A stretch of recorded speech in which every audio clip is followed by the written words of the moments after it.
Would you say they have a plethora? Why are you doing that from like Three Amigos? It popped in my head and I'm like, I need to say this. It wasn't like any thought process to it, obviously. That part I believe. Hey, meow. What are you doing, meow? Chicken fucker. In the vast reaches of the void, space explorers on a desperate mission find themselves marooned on a planet of horrors, where all their innermost fears have become reality, and no one can hide from their own nightmares. Galaxy of Terror.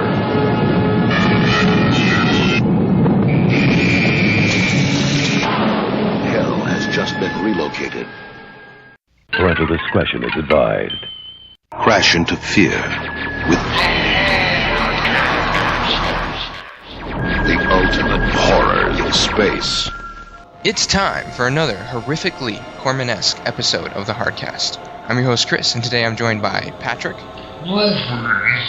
And Spanish. Testicle. That is all. Tonight's review/discussion is about the 1981 sci-fi cult classic, Galaxy of Terror, aka Mindwarp, an Infinity of Terror. Directed by Bruce D. Clark, starring Edward Albert, Ray Walston, Robert Englund, Zalman King, and Sid Haig. On the desolate and forsaken planet known as Morganthus, an ancient evil beckons to those unfortunate enough to be ensnared by its siren's call. The crew of the quest are drawn to a strange pyramid, and one by one they discover that their darkest fears are all starting to become real. So Spanish, did Galaxy of Terror teach you to master your fears? Or did you end up feeling like you were raped by a massive one-ton maggot? I felt like I was raped by a one-tongued maggot. I have to say. And at first you didn't like it, right? And then later on you started to enjoy it. The maggot was very gentle, though, so I did end up enjoying it. It was very oily and sick, so it was good for my first time being raped by a maggot. Joking aside, Galaxy of Terror is an interesting movie, to say the least. Definitely a cult classic, low budget, and there's certain aspects of the movie I do like. And it's set in the future, obviously, where we have like a master that predicts. Well, I think the very, very beginning, you kind of see this guy running through a ship, and he looks like he's being chased by something. He locks himself in this room. We think he's by himself, but then you kind of see something, the viewport or something of one of the doors. The reflection. Yeah, and then he just starts getting thrown around the room, even though there's nothing in there with him. And I remember when I was watching with you, Patrick, we were like, what the hell just happened? All we know is the dude just died. I guess before he died, he sent off a distress call. The master, who we don't really figure out what he is or what he does in the beginning of the movie, but he just kind of like receives this distress call, and he's like, oh, no survivors, planet Morganthus. And then he starts saying some stuff like he knows this planet, or he's been waiting a really long time, or to the effect of it's time to go back to the planet. And he sets up a rescue operation, and he handpicks the crew, and he gets this old captain or old commander out of retirement to lead it. From there, we get introduced to the crew of the quest really quickly. Yeah, we meet Captain Trainer, and she's like the older, Trantor. like Trantor. Sorry, she's really old too.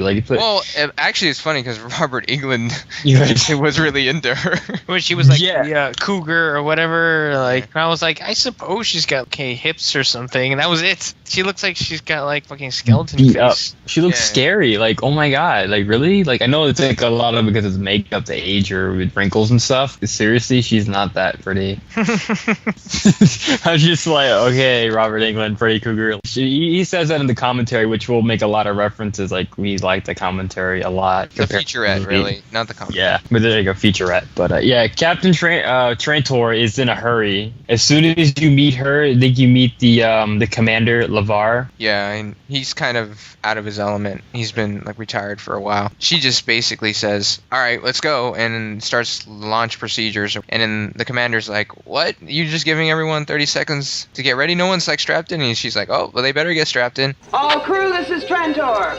Lift off in 30 seconds. Then you see everyone running around hastily saying hi to each other. I guess they haven't seen each other in a while. And, everyone's getting strapped in. And well, except for Robert Englund. He has a girl strap him in. Demella. Damia.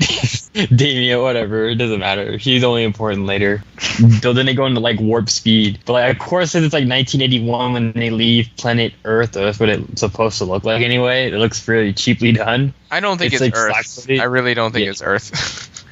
Yeah, I mean it's a Because weird last time I looking, checked, Earth didn't have a master. So yeah, or it's an Earth-like planet with humanoids. So just well, leave it that's at one that. thing that kind of bugs me because at first I thought it was Earth, and maybe it is, but I have a feeling it isn't, and it could just be a colony on another planet. If we're supposed to believe like it's this totally other race and it's nothing to do with us, you know how they set up Star Wars, but there's no other languages, no other thing. It's just all English. Everything's written in English. They don't even bother to try to set up this universe. It's just go with it. Even though everyone's names sound very alien, sort of futuristic sci-fi names. Yeah, it's all like Babylon 5 like names or something. Or Star Wars style type names, less imaginative. Well, once they go into warp, I guess they chart their course for Morganthus, and again they travel to the planet in a really big hurry. We don't even get to spend that much time on the ship, honestly, even though the ship actually looked pretty decent. Yeah, for what they had, like it wasn't made for much money. It does look pretty cool, like, what they were able to keep, especially the Blu-ray version too. It's just a lot cleaner. You get like a DVD copy of it.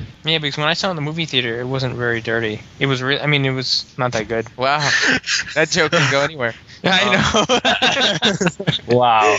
And you know, remember they had the burger trays, whatever? Yeah, they use old McDonald's Oh, like styrofoam trays or something. Didn't even know that. It was like so, it just fit in so perfectly. Well, you don't touch it, so you don't know how incredibly fragile it probably is. They gave it that sort of futuristic, or to use Robert Englund's words, like sort of Japanese look, very clean, but at the same time kind of modern. This movie is a huge ripoff of Alien, and there's, you know, areas of the ship that look very reminiscent of the Nostromo, I guess. I think you mentioned like the mess hall was similar, like that one really white room. Yeah, it just reminded like- me of it. And that's not, you know, certainly not a bad movie to try to copy. They did a good job, you know, especially when you find out how little resources and time and money they had.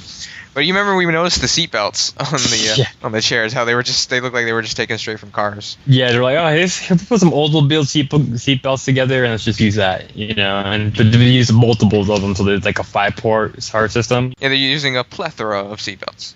So I think the crew, like, It's almost like a tractor beam or something. They get pulled into the planet. They kind of lose control and they think they're all going to die or they're going to crash. But the last second, something controlling the ship like sort of levels it out a bit. So they crash and the ship gets damaged and everything to the point where they really can't leave. But they're all okay. It's supposed to be under the guise of a rescue mission. Quest class 3, mission rescue, destination Morganthus.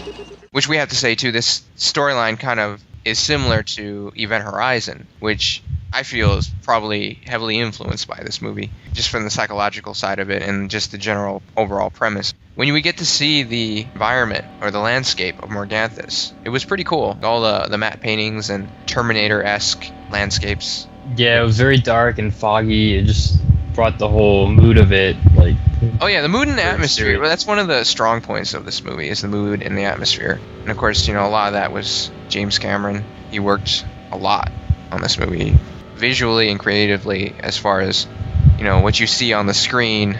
It's mostly him, I think, not so much the director. Yeah, it reminds you of Terminator a little bit, like you said. So Yeah, Aliens and Terminator both have very similar landscapes. That kind of war-torn, junk everywhere, fucked up atmosphere, just a real shithole. Low visibility, which is great because then you don't see all the things that don't really add up. Kind of fill it in with your imagination. The sense of scale is really good too. I guess we can get into when they're on the ship. We kind of missed the scene where Commander Yavar starts talking to Captain Trantor about her previous mission on board the Hesperus. Since the Hesperus, if I'm not mistaken. Hesperus. Yes. Everyone's forgotten now. Oh God.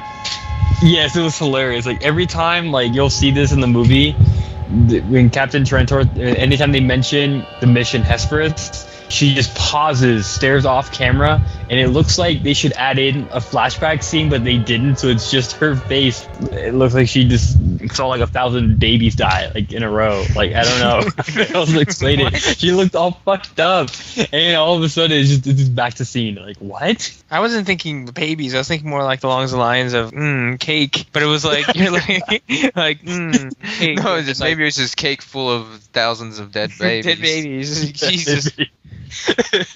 Hesperus.